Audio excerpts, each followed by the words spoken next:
அடி ரமா, என்ன இந்த பக்கம்? நான் இன்னைக்கு சமைச்சேன்க்கா. எங்கள் வீட்டுக்கார் நல்லாவே இல்லைன்னு சொல்லிட்டாங்க, பிள்ளைங்களும் நல்லா இல்லைன்னு சொன்னாங்க. ரொம்ப கஷ்டமாக இருந்துச்சு, அதனால தான் உங்கள் வீட்டுக்கு வந்தேன். நானும் அப்படி தான் இருந்தேன். சித்ரா கிச்சனுக்கு சப்ஸ்கிரைப் பண்ணேன். அந்த அக்கா சமைக்கிறதெல்லாம் பார்த்து நல்லா சமைச்சு கொடுத்தேன். என் பிள்ளைங்களும் எங்கள் வீட்டுக்காரும் என்னை ரொம்ப பாராட்டுறாங்க. நீனும் போய் சித்ரா கிச்சனுக்கு சப்ஸ்கிரைப் பண்ணு, அதை பார்த்து பார்த்து சமை. அந்த அக்கா நல்லா சமைப்பாங்க. உன்னோட பிள்ளைங்களும் உன் வீட்டுக்காரும் உன்னை ரொம்ப பாராட்டுவாங்க. ரொம்ப நன்றிக்கா. நான் போய் வேளை சித்ரா கிச்சனுக்கு சப்ஸ்கிரைப் பண்ணிடுறேன்க்கா.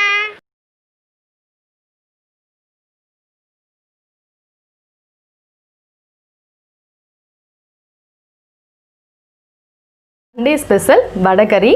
குழந்தைங்கள்லேருந்து பெரியவங்க வரைக்கும் ரொம்ப விரும்பி சாப்பிடுவாங்க. சிம்பிளான டிஷ் தாங்க. இதை செஞ்சு கொடுத்தோன்னா சப்பாத்தி, தோசை, இடியாப்பம் எல்லாத்துக்குமே காம்பினேஷன் நல்லாயிருக்கும். செஞ்சு சாப்பிட்டு பாருங்கள், கமெண்ட் பண்ணுங்கள், இந்த சேனலுக்கு சப்ஸ்கிரைப் பண்ணுங்கள்.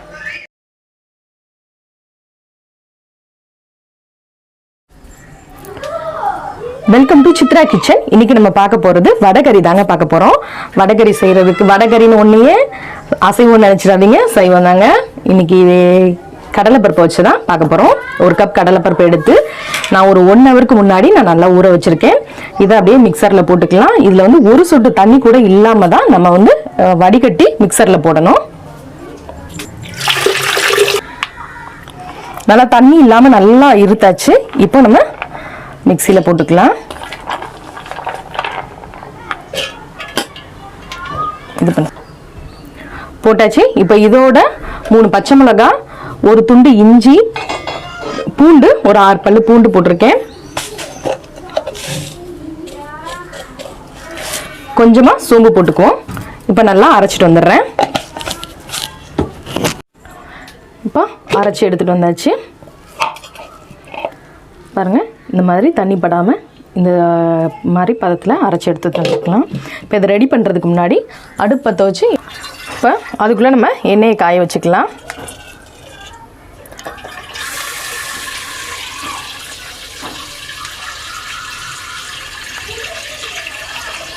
இப்போ எண்ணெய் காஞ்சிட்ருக்கட்டும். இப்போ எண்ணெய் காஞ்சிட்ருக்கட்டும். அதுக்குள்ளே நம்ம எப்படி வடகரிக்கு ரெடி பண்ணுறதுன்னு பார்ப்போம்.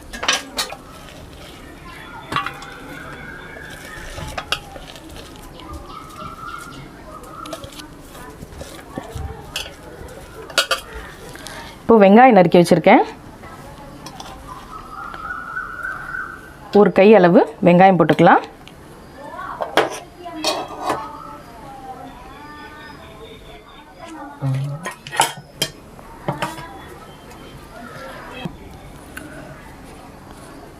மூணு பச்சை மிளகாய் நான் பொடிசாக நறுக்கி வச்சுருக்கேன், அதை போட்டுக்கலாம்.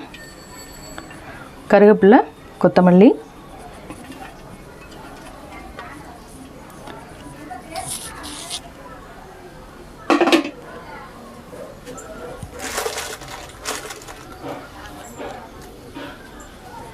தேவையான அளவு உப்பு போட்டுக்கலாம். இப்போ போட்டு இதை நல்லா பிசைஞ்சிக்கலாம்.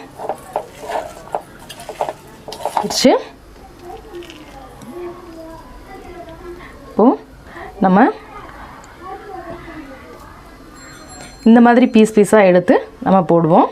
அப்போ தான் வடகரிக்கு நல்லாயிருக்கும்.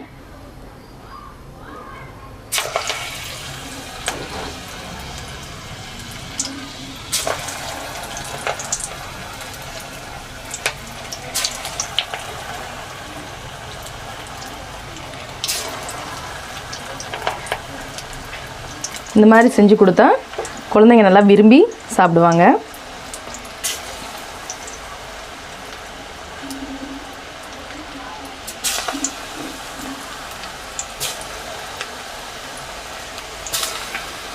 சண்டே லீவ் டயத்தில் சண்டேலாம் இந்த மாதிரி செஞ்சு கொடுத்தா காலையில் பிரேக்ஃபாஸ்ட்டுக்கு இட்லி, தோசைக்கு இந்த மாதிரி செஞ்சு கொடுக்கலாம்.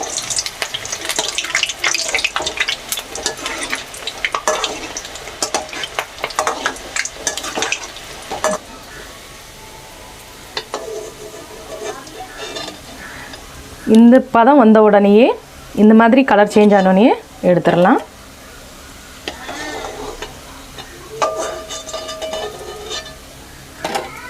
இதை விட சிறுசாக போடணுன்னாலும் நம்ம போட்டுக்கலாம்.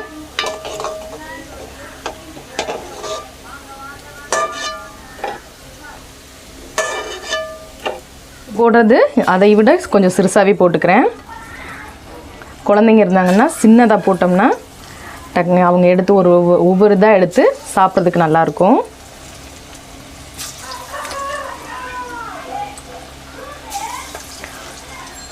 தோசை, இட்லி, சப்பாத்தி, இடியாப்பத்துக்கு எல்லாத்துக்குமே நல்லா காம்பினேஷன் நல்லாயிருக்கும்.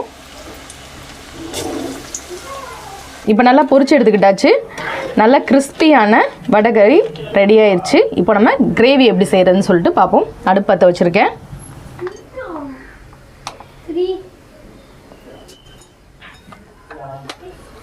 எண்ணெய் காஞ்சிருச்சு. கடுகு உளுந்து போட்டுக்கிறேன். கடுகு வெடிச்சிருச்சு. இப்போது பூண்டை நேராக கீறி வச்சுருக்கேன். பூண்டு போட்டுக்கலாம்.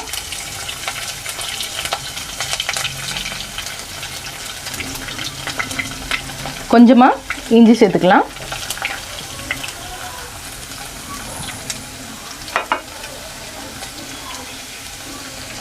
பச்சை மிளகாய் நறுக்கி வச்சுருக்கேன்.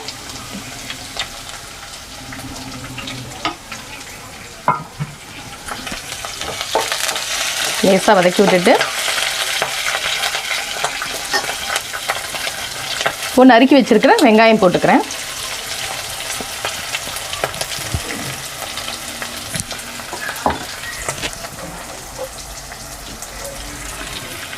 கிரேவிக்கு தேவையான அளவு இப்போயே உப்பு போட்டுக்கிறேன்.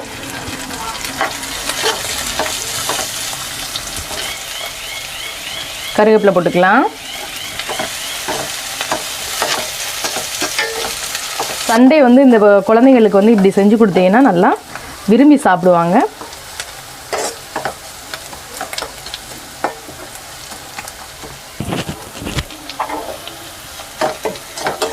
நல்லா வதங்கிடுச்சு.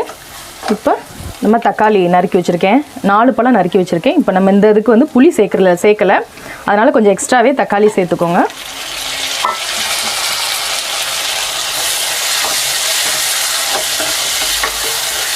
தக்காளி நல்லா வதங்கிட்டுருக்கு. இப்போ மஞ்சள் தூள் போட்டுருவோம். மிளகாய் தூள் 1 டீஸ்பூன், 2 டீஸ்பூன் போடுறேன். அதே மாதிரி மல்லித்தூளும் 2 டீஸ்பூன் போட்டுக்கோங்க.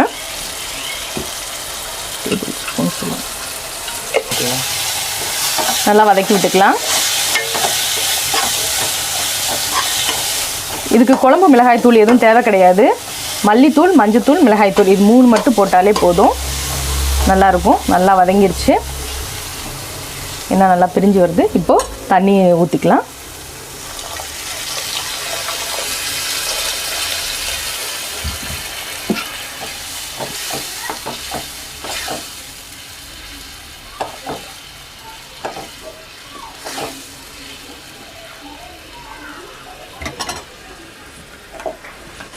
இப்போ நான் அரைச்சி வச்சுருக்க தேங்காயும் நான் போட்டுக்கிறேன்.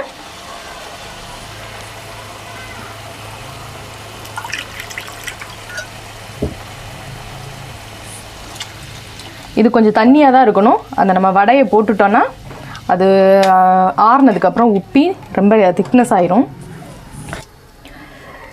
இந்த மாதிரி தண்ணி பதமாக இருக்கிற மாதிரி பார்த்துக்கோங்க. இப்போ நம்ம மூடி வச்சுட்டு கொஞ்சம் நேரம் கொதிக்கட்டும். 5 நிமிஷம் ஆயிடுச்சு. பார்ப்போம். நல்லா குழம்பு கொதிச்சிருச்சு.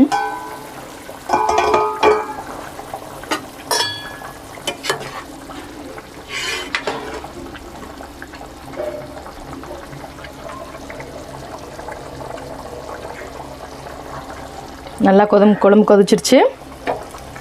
வடையை நம்ம போட்டுருவோம்.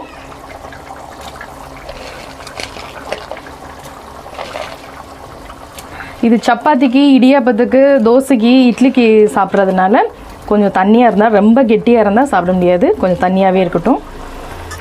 அதுக்காக ரொம்ப தண்ணியும் சொல்லலை. நார்மலாக நம்ம சமைச்சு வச்சிட்டோன்னா, ஏன்னா ஆறுனதுக்கப்புறம் தான் பிள்ளைங்கள்லாம் சாப்பிடுவாங்க. அந்த டயத்தில் ரொம்ப வடை வந்து குழம்பு உறிஞ்சிட்டு திக்னஸே குழம்பே இருக்காது. அந்த மாதிரி இருக்கும். அதனால் இந்த மாதிரி பதம் இருக்கும்போது பார்த்துக்கோங்க. இன்னும் ஒரு 5 நிமிஷம் மட்டும் கொதிச்சோடனே நம்ம ஆஃப் பண்ணிக்கலாம். அவ்வளோதான். வச்சுட்ருக்கு. இது வந்து 2-3 பீஸ் எடுத்து வச்சுருக்கேன் என் குட்டி பையனுக்கு. இது அவனுக்கு ரொம்ப பிடிக்கும் இந்த மாதிரி சாப்பிட்டா. இது அப்படியே குழந்தைங்களுக்கு பொரிச்சோடனேயே கொஞ்சம் ஸ்நாக்ஸ் மாதிரி எடுத்து கொடுக்கவும் செய்யலாம். நல்லா சாப்பிடுவாங்க இதை. அவ்வளோதாங்க. இப்போ நம்ம அடுப்பை ஆஃப் பண்ணிக்கலாம். அடுப்பு ஆஃப் பண்ணியாச்சு.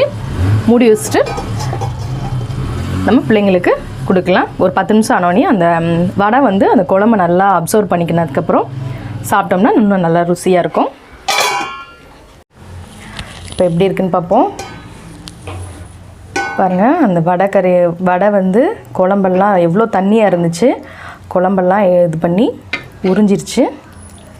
இதில் தோசை சப்பாத்திக்கு ரொம்ப ரொம்ப அருமையாக இருக்கும்.